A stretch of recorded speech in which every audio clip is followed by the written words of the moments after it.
Bonne nuit, maman. Bonne nuit, maman.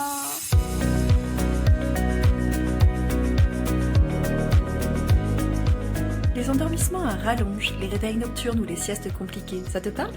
Bienvenue dans Au pays des merveilleuses, le podcast qui t'aide à retrouver des nuits paisibles et des journées plus sereines. Je suis Alice Pigano, fondatrice d'Enfance Positive, experte en sommeil des enfants et en parentalité bienveillante, et aussi maman de 2 jeunes enfants. Ici, on parle sommeil, parentalité et équilibre avec des conseils concrets, des partages d'expériences et des échanges inspirants avec des experts et des parents. Installe-toi, on commence. C'est parti. C'est parti. Bonjour, bienvenue dans ce nouvel épisode d'Au pays des merveilleuses. Aujourd'hui, on va parler de ce moment un peu particulier qui est l'arrivée dans l'automne. Parce que oui, ça y est, l'automne est là et ça peut avoir des répercussions. Alors, on n'a pas encore eu le changement d'heure, mais c'est dans quelques semaines. Et il y a déjà des répercussions peut-être aujourd'hui pour toi, en tout cas, de cette rentrée, cette arrivée dans l'automne. Peut-être que chez toi, en ce moment, le coucher devient un combat. Peut-être que les nuits sont plus hachées que jamais et que ton niveau d'énergie est aussi bas que les températures du matin, qui vont l'être de plus en plus d'ailleurs. Et si c'était normal que ça coince un peu plus en ce moment? Et si c'était aussi le moment parfait pour justement ajuster doucement les choses et retrouver un peu plus de sérénité la nuit?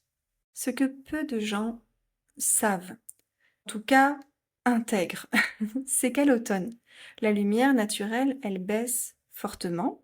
Ça va être encore pire en hiver, évidemment, mais en tout cas, ça commence déjà bien là à se faire sentir et ça a un impact direct sur notre horloge biologique et y compris sur celle des enfants aussi. La lumière joue sur la sécrétion de mélatonine, tu sais, cette hormone du sommeil. Et quand on est moins exposé à la lumière du jour, pas la même sécrétion de mélatonine, et on peut se retrouver avec un quota un peu moins important dont on a pourtant tant besoin pour bien dormir.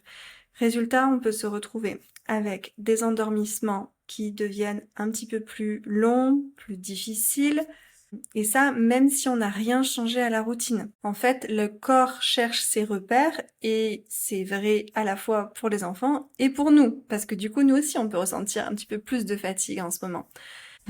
Évidemment, tout ne repose pas sur ça dans le sommeil, c'est bien plus complexe que ça. Mais c'est un élément qui compte. Et donc, c'est bien d'en prendre conscience là, en cette période. Moi, j'aime bien dire que l'automne, c'est un peu comme un feu de camp. Tu sais, il fait plus sombre dehors, alors on a besoin de recréer une ambiance rassurante, réchauffante à l'intérieur, dedans, dans la maison.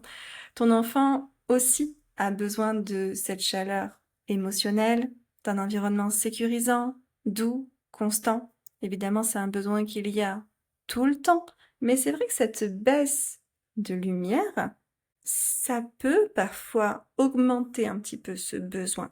On le sait, hein, que tout ce qui est nuit, ou en tout cas sombre, peut amener au émotionnel changement. Ça peut en tout cas avoir un impact. On le sent souvent nous-mêmes en tant qu'adultes que ça a un impact. Donc le sommeil, c'est un peu justement comme ce petit feu. Si on souffle trop fort dessus, il s'éteint. Si on le délaisse, ça s'affaiblit doucement. Si on l'alimente avec les bons petits bouts de bois, alors ça devient un petit peu plus stable et on a un joli feu chaleureux, rassurant. Donc l'idée évidemment, c'est de savoir où trouver ces petits bouts de bois. Alors je vais te donner quelques petites clés. Il en existe des tas, évidemment. Tu t'en doutes bien que j'en ai des tas de clés pour que ça puisse aider sur le sommeil, mais je vais t'en partager quelques-unes. Je vais t'en partager 3 pour aujourd'hui. La première clé simple, c'est de profiter d'un moment dehors, chaque jour. Chaque jour, c'est important. Et même si tu le peux 2 fois par jour, mais je sais qu'en tout cas en semaine, c'est rarement possible. Même si tu as eu une journée chargée, tu peux quand même sortir ne serait-ce que 5 minutes en bas de l'immeuble, évidemment avec ton enfant. Le soir, je dis en bas de l'immeuble, ça peut être devant la maison, dans le jardin si t'en as un, ou je ne sais où. mais respirer l'air extérieur, marcher un peu ensemble, observer les feuilles qui tombent ou qui sont déjà tombées, ou ne serait-ce que sentir un petit peu le vent sur le visage. Ce contact avec l'extérieur, ça aide à apaiser et à préparer le sommeil, même quand il fait déjà nuit, parce que oui, c'est mieux si tu peux organiser une sortie pendant qu'il fait jour. Parce que en plus de ça, tu vas avoir ce contact avec la lumière naturelle si importante. Mais pour autant, si tu ne le peux pas, c'est pas pour ça qu'il faut annuler totalement le projet de sortir. Donc c'est ça que je veux te faire passer comme message. Et tu verras que c'est un message qui doit t'accompagner finalement tout le temps, y compris quand on arrivera bien plus tard. Enfin, le temps passe vite, donc c'est dans pas si longtemps finalement, mais quand on arrivera aussi en hiver, ce sera la même chose. Et je te dirais que malgré le fait qu'il fasse déjà nuit ou malgré la météo, etc., passer un petit temps dehors, c'est hyper important. Donc essaye de faire ça et évidemment, on fait tous comme on peut. Donc même si c'est que 5 minutes, c'est déjà bien. On peut prendre toujours quand même 5 minutes. Après, ceux qui peuvent prendre plus, on prend plus, évidemment. Deuxième petit conseil. Deuxième petite clé simple à tester pour que ça ait un impact positif sur le sommeil de ton enfant. C'est de créer une transition douce en fin de journée. Tu sais, on parle beaucoup de l'importance du rituel du coucher, et c'est vrai qu'il est très important, mais tu peux aussi avoir en tête que un rituel ou plutôt de routine, on va dire, de fin de journée peut avoir aussi son intérêt. Là, encore plus quand on est dans des périodes comme ça, où justement il y a moins de lumière, où on se recentre quand même un petit peu dans les intérieurs, bien que, nous venons de le dire, on n'abandonne pas quand même l'idée de passer un petit peu de temps dehors, eh bien, on peut ralentir un peu le rythme en fin de journée, on peut prendre le temps de retrouver un moment de connexion. Il n'a pas besoin d'être toujours très long ce moment. On prend un peu de temps, c'est déjà bien. Encore une fois, des fois 5 minutes peuvent faire absolument toute la différence. Donc c'est faire un câlin quand on se retrouve à la sortie de l'école, de la crèche, de chez la nounou ou autre, faire un petit câlin, lire une petite histoire, chanter une petite chanson ou écouter une petite musique qu'on aime bien, se faire un petit massage, voilà, passer un petit moment comme ça de qualité, un peu de douceur. C'est un peu comme si je reprenais cette image du feu de camp, c'est un peu comme si on allait souffler doucement sur le feu pour qu'il tienne toute la nuit. Parce que oui, avoir ces moments-là où on va se remplir au niveau réservoir émotionnel, ça peut clairement aider.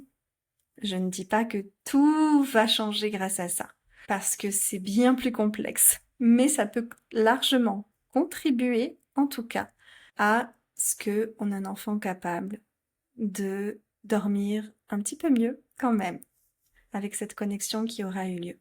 Et puis, la troisième clé que je voulais te partager pour aujourd'hui, c'est que avant de chercher quoi faire, on est souvent concentré un petit peu là sur ces actions concrètes, sur des choses des fois hyper techniques. On réfléchit à est-ce qu'il faut pas changer de veilleuse ou des trucs comme ça.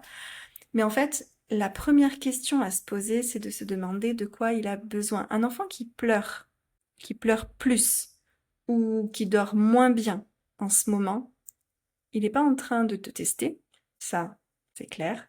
Il te dit qu'il a besoin d'être rassuré ou peut-être qu'il a besoin d'autre chose, mais en tout cas qu'il a des besoins. Et donc l'idée c'est d'aller chercher quels sont ces besoins et de se poser cette question-là en tout cas. Maintenant, si tu sens que tu veux aller plus loin, que tu as envie de comprendre ce qui bloque dans le sommeil de ton enfant, sans avoir pour autant à le laisser pleurer ou à suivre une méthode rigide avec des choses des fois qui sont vraiment pas positives. Malheureusement, il existe, on peut lire un petit peu partout des méthodes, je déteste ce mot, qui concernent le sommeil et où généralement, pour moi, le terme méthode, il va forcément avec le fait d'être dans un moule et d'être dans un concept un petit peu de dressage, c'est-à-dire de dire ça doit se passer comme ça, voilà.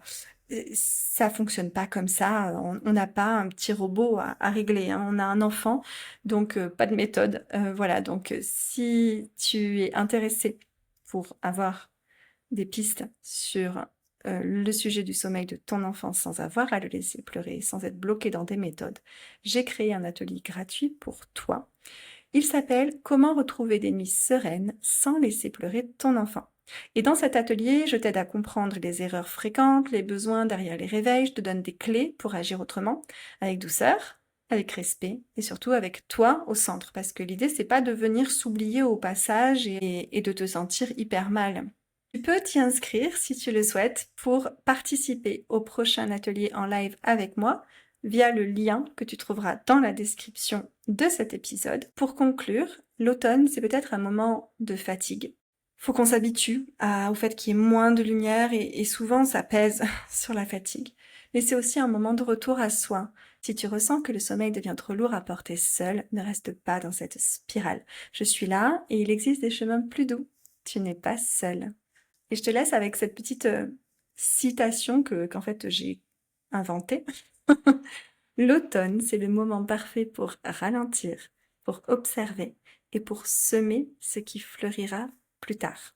Alors j'espère te retrouver lors de mon fameux atelier gratuit dont je t'ai parlé tout à l'heure. Va voir en description si tu veux t'inscrire. En tout cas, merci d'être là. Merci d'avoir écouté jusqu'au bout cet épisode. N'hésite pas à me laisser un commentaire si tu es sur une plateforme qui le permet, à mettre une note ou à le partager, l'épisode aussi, pour qu'il soit entendu par d'autres mamans.